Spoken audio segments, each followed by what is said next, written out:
From the All Indiana Podcast Network, this is the News 8 Daily 8. Now, the latest news. Kylie Conway has the latest news. The top headlines. News you can use. Please stand by. Sponsored by LCS Heating and Cooling. Now, here's Wish TV's Kylie Conway. Hi, this is Kylie Conway, and this is the News 8 Daily 8 for Monday, March 22nd. After a picture-perfect weekend, your work week is off to a great start, too. We'll have a bit of cloud cover today, but it's going to be sunshiny as well. It'll be dry, too. We'll climb to the mid-60s. Tonight, temps will drop into the upper 40s. And today, there's a chance on the court for the Indiana University women's basketball team. They say they're ready to take on in the NCAA tournament in Texas. It's not without controversy, though. 4-seeded IU will take on 13-seeded Virginia Commonwealth. As for the controversy, there was outrage at the difference between the men's and women's workout areas. There are comparison pictures on social media. It's a stark contrast between what the men's teams have and what the women had.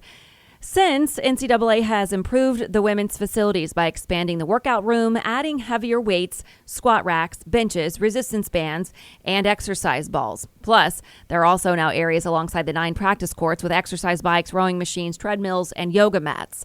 Another difference in the men's and women's tournament making headlines, COVID-19 testing. The Associated Press says coaches and players are unhappy at the growing list of inequities.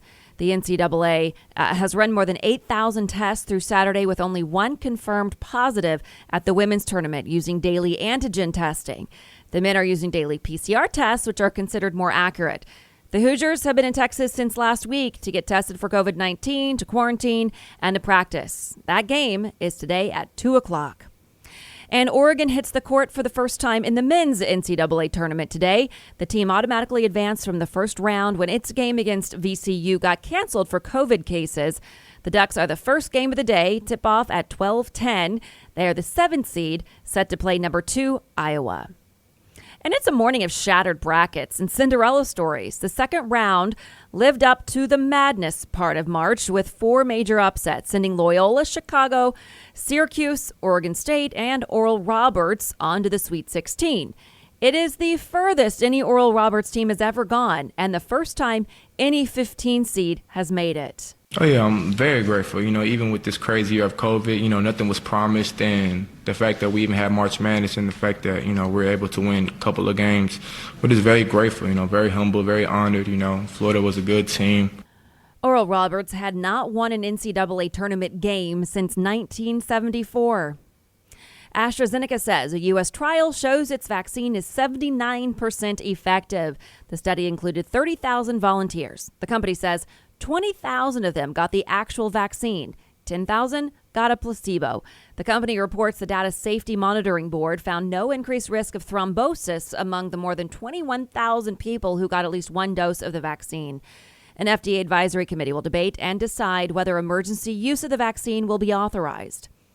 And today, people in Indiana, 40 years old and older, will be able to sign up for their COVID-19 vaccines. You can do it right now. We've checked this morning, and the website has been updated, so you can now register if you're 40 or older. Indiana's health department says the eligibility expansion means more than 400,000 additional people will be able to get their shots. Those looking to schedule an appointment, you can visit ourshot.in.gov.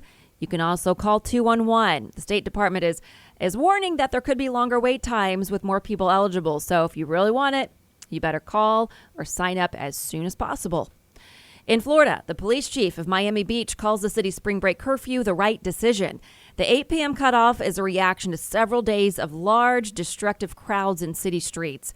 Police say one restaurant was turned upside down Friday night. The curfew started Saturday and did not immediately end the revelry. Officers fired pepper balls into the crowd around midnight. The city's manager says more than half of the 1,000 arrests in last month and a half have been people from other states. Miami Beach police report more than 50 arrests and 8 confiscated guns over the weekend. The crowds are increasing fears of a coronavirus spike, too. Florida has no statewide mask rules or capacity restrictions. Air travel is picking up. The TSA reports Saturday was a 10th straight day of at least 1 million people passing through U.S. airports. It's the first time for a streak like that in more than a year. The CDC still recommends avoiding traveling during the pandemic. Leaders say the agency is working on new guidance to release once more people are vaccinated. Police are now calling 2 deaths at a home on the east side of Indianapolis a murder-suicide. IMPD was called to the scene on Rawls Avenue yesterday afternoon just before 12:30. It's near English Avenue and Franklin Road. Police say they found a man and a woman dead inside the home. Officers did not say how the people died. Their names are not yet released. And authorities say the deaths of a couple in Howard County are also the result of a murder-suicide. Deputies discovered Amy and Richard Romero dead in their home Thursday morning. According to the coroner's office, the husband shot and killed his wife before taking his own life. Today, there's a food giveaway from Gleaners and Ivy Tech. There are 1,030-pound boxes of fresh meat, dairy, and vegetables. Anyone can go from 3 to 5 this afternoon at the Ivy Tech campus on Illinois. It's just north of downtown. The agency's planned similar distributions the next 5 Mondays. We're in the process of doing it now, including making sure that we reestablish what existed before, which was they can stay in place and make their case from their home country. Pressing for presidential plans to visit the southern border. President Biden faced immigration questions in a stop with reporters outside the White House. Homeland Security Secretary Alejandro Mayorkas led a delegation of senators visiting El Paso, Texas Friday to see the situation there at the border. As we've talked about here on the Daily 8, Border Control is expelling single adults and families, but not unaccompanied children. Mayorkas has not said when the Biden administration plans to open new facilities to handle increasing numbers at the border. He did have a message for anyone from southern countries hoping to head here. We are elevating our messaging so that the individuals do know that they cannot come to the border. The border is closed. The Biden administration is working to reestablish programs to let refugees to apply for asylum in the United States. Congressman Tom Reed is apologizing for sexual misconduct allegations made against him. The New York Republican says he'll not run for re-election. Reed released a statement last night.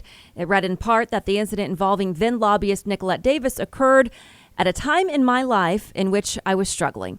He said he entered treatment that year and realized he was powerless over alcohol. Reed was first elected to Congress in 2010. Searching for a romantic summer getaway? Escape with Rich Girl Summer, the new Audible original from Lily Chu.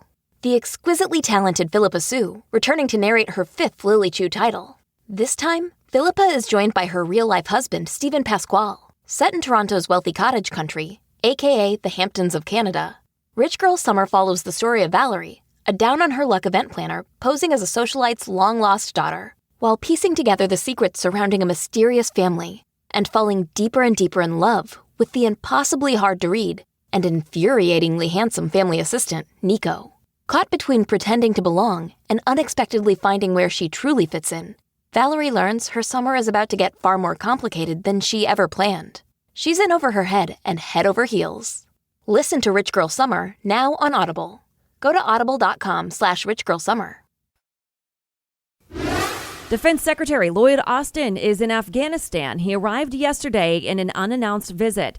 His visit comes as the Biden administration must decide whether to stick with the Trump-era agreement with the Taliban to pull all U.S. troops out May 1st. Austin says he wants to see a responsible end to the conflict in Afghanistan and that violence in the country needs to get under control before diplomatic talks move forward. A man is in jail in California on a child cruelty charge after police say he took his 2-year-old child inside an elephant enclosure.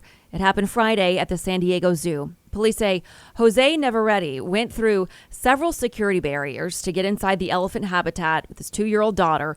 Once inside, police say the elephants noticed the pair and started approaching them. When Neverett turned to leave, police say he tripped, briefly dropping the child. Someone who saw it describes the frightening moments. He's able to tuck and roll and kind of throw the baby back underneath the fence of the enclosure. Police say father and daughter are not hurt. Opening statements in the trial of former Minneapolis police officer Derek Chauvin begin 1 week from today. This morning, attorneys get back to work to select 2 more members of the jury. 13 are seated so far. 12 will deliberate over the case. The rest will serve as alternates. Chauvin faces murder and manslaughter charges for holding George Floyd down by kneeling on his neck, killing him. On Friday, the judge declined to delay or move the trial amid concerns that a settlement for Floyd's family may have tainted the jury pool. The judge also ruled that the jury could hear evidence from Floyd's 2019 arrest that could possibly relate to the cause of his death. Several major cities are seeing demonstrations in solidarity with the victims of the Georgia spa shootings. In New York, a monthly run walk that focuses on social justice issues dedicated its event to stopping Asian hate. People carried signs and chanted messages echoing the theme. Demonstrations also happened in Washington, D.C., Denver, Portland, Oregon, and Atlanta, where the crimes happened. Protesters carried signs, held candlelight vigils, and marched. Local authorities have said they don't yet have enough evidence to pursue a hate crime case, but many are convinced that it is. Judy Chu is a congresswoman from California. He specifically went to those Asian spas where it was clear in all three places there would be many Asian women. And indeed, those were the majority of those that he shot and killed. Efforts to help victims' families are growing. Hyun Jung Grant was one of those killed. A GoFundMe account for her two sons started 3 days ago. And at last check, more than 72,000 donors had pledged more than $2.7 million. A volcano in Central America is showing signs of activity. The Pacaya volcano is in Guatemala. According to the country's Volcanology Institute, it produced thick ash columns between 2 and 3 miles above sea level on Sunday.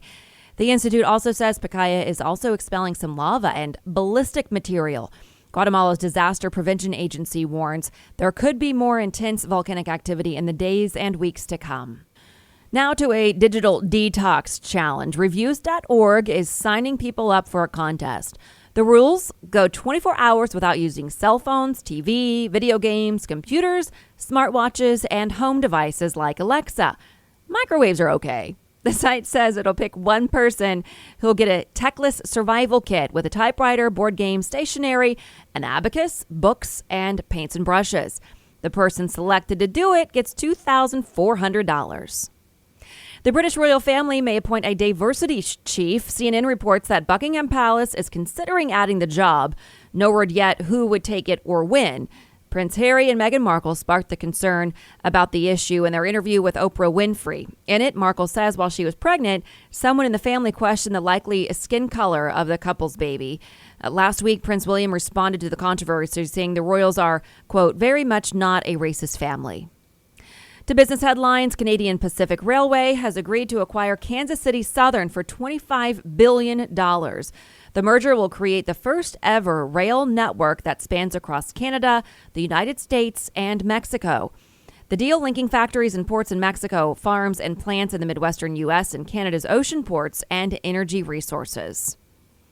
A federal jury in Texas said Apple must pay about $308 million to personalized media communications for infringing a patent associated with digital rights management. PMC, a licensing firm, had originally sued Apple in 2015, alleging the tech giant's iTunes service infringed 7 of its patents. Apple told Bloomberg that it was disappointed with the ruling and would appeal. Boat shows are back and drawing big crowds. The Orlando Boat Show had a successful in-person event this year, drawing larger than expected crowds. In 2020, sales of boat, marine products, and services reached a 13-year peak of $47 billion as people flocked to the water to safely enjoy the outdoors. Cruise lines are making plans to sail again this summer. Tired of waiting for the CDC, at least 3 major lines have found an alternative way forward. The latest announcements came from Royal Caribbean International, which will sail a ship from Nassau, the Bahamas, to Cozumel, Mexico, and Sister Line Celebrity Cruises, which will explore Southern Caribbean itineraries from St. Martin. Additional cruise lines are expected to follow with similar announcements in the coming days and weeks. Smart tire technology exists, with tire companies adding special sensors to certain tires. The sensors can tell you when your tires are underinflated and worn out, or they could warn you about a nail in the tread. That, in a couple days, will make the tire pressure warning light come on. They might even help you drive better, stop sooner, and get better gas mileage. At this point, they're mostly used on very expensive performance tires. This has been your News 8 Daily 8. For Wish TV, I'm Kylie Conway. Online at wishtv.com, and follow us on Facebook when you search Wish TV. The News 8 Daily 8 is sponsored by LCS Heating and Cooling. Be sure to like and subscribe to this podcast on News 8 Daily 8 with Kylie Conway. And be sure to discover even more great podcasts now at allindianapodcastnetwork.com.